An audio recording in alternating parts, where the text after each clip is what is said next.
Hello again, everybody, and welcome to Back to Basics Gaming. We're going to try something new. We're going to do an Everything Wrong with Resident Evil 6 for Chris and Piers' campaign.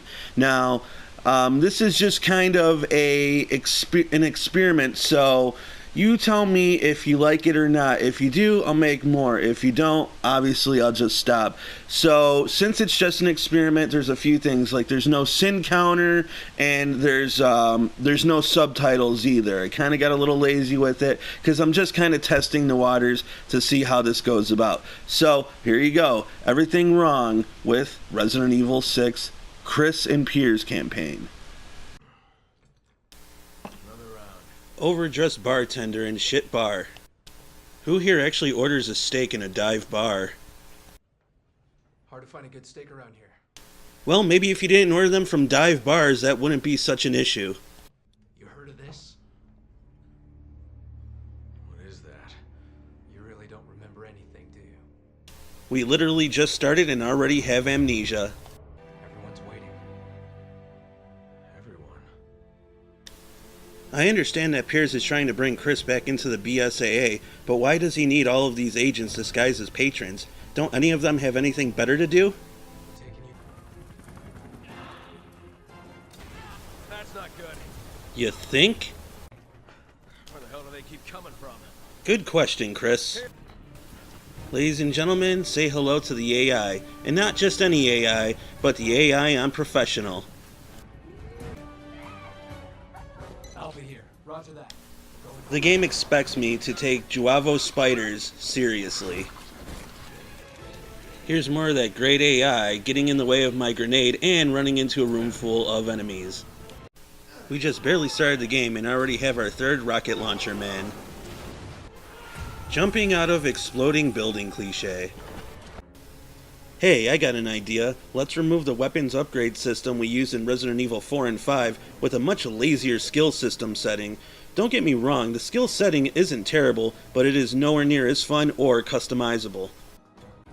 You want to know how to devalue a BOW this size? Simple, just make it one of the slowest and weakest enemies in the game. I didn't know these things are enormous. I didn't know BOWs could get that big. They're giving them new stuff.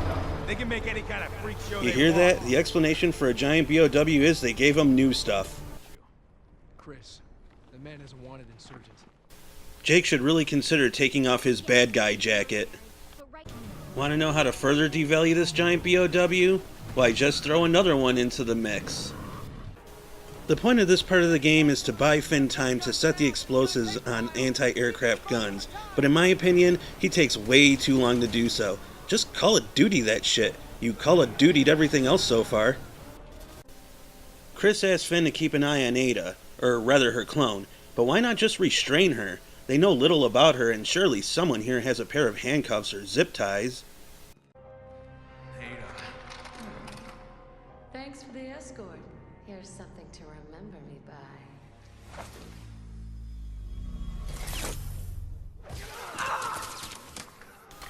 Yep, they should have restrained her. Also, neither Chris or Piers gets hit by one of the very many needles housing the C virus.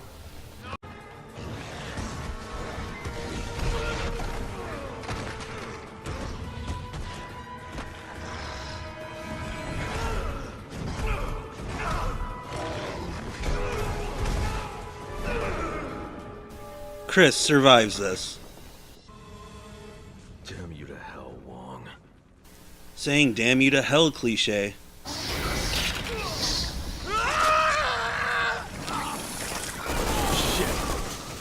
Invisible yawn.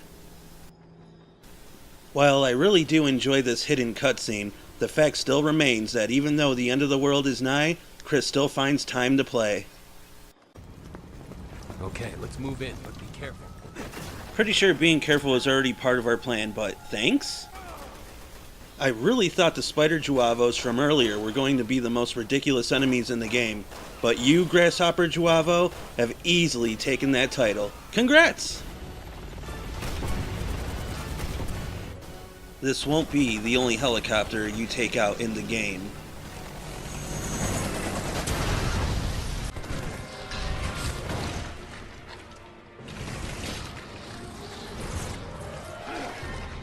Captain! Wait!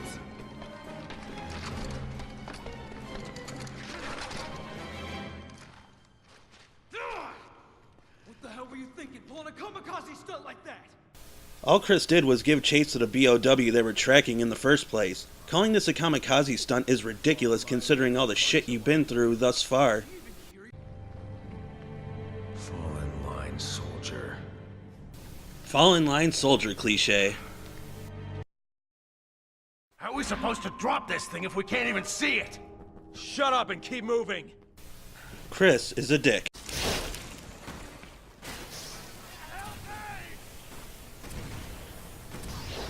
Marco survives this. Marco also survives this. Carla kills Marco. Damn it, game, just when I was really starting to like the guy. Blinded by vengeance, we could have prevented some of those deaths. Shut up. Chris is a dick to Piers. This still isn't the last helicopter you take out in their campaign. The Resident Evil movie and Resident Evil 4 both had laser walls, so we should have it too, but let's make it far less compelling and fun. Hey, I got an idea. Let's put exploding Roombas into the game. So, just to break this scene down, Chris, Piers, Leon, and Helena all had Ada/Carla literally cornered and still let her get away, because Chris and Leon were in a heated moment. I'm playing on professional, but fail to see professionalism from our heroes. Resident Evil 5 had a driving sequence with machine guns, so hey, let's do that again. Except this time, you don't have to fire a single shot while driving and you'll come out of it just fine.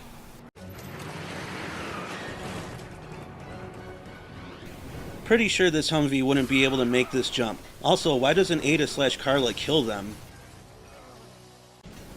Chris and Piers hotwire a missile to take out a bulkhead blocking their path. They never had to position the missile either, so conveniently placed missile is convenient? I attempt to get closer to a transformed Juavo because I was using the shotgun, but then was forced to watch an in-game cutscene and could not move, so the game decides to take a cheap shot on me. Chris and Piers never question why Ada is dressed differently. I guess they can respect that a fresh change of clothes is nice even during a good old-fashioned chase. Shortly after the last scene, Chris and Piers don't question Ada's appearance again. Even Biff Tannen's goons question Marty's change of clothes in Back to the Future too. I think I speak for the majority when I say, fuck these guys. Helicopter destroyed. Helicopter destroyed.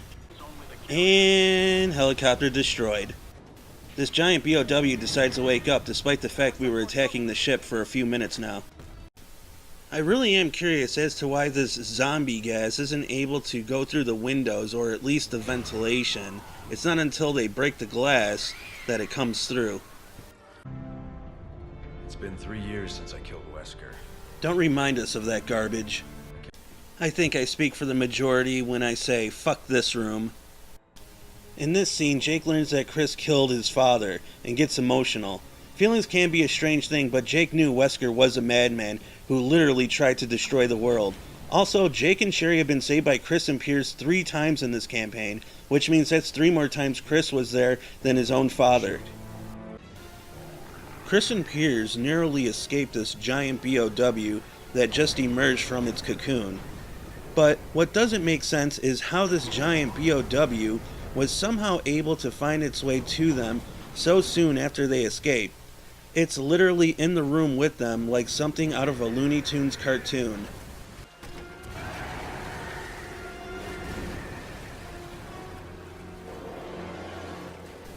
The game actually wants me to believe this thing is dead. Hey everyone, check out this invisible wall here. See it? It's invisible. I have to slide. This giant BOW decides to hold Chris for a very long time without killing him, because reasons?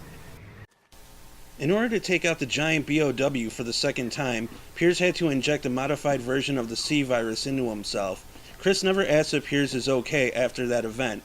Chris is still a dick to Piers. We're both getting out of here, right?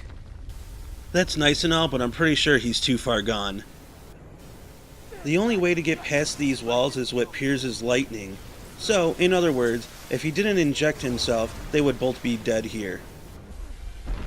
Just go! No. You're gonna be okay. No, he's not.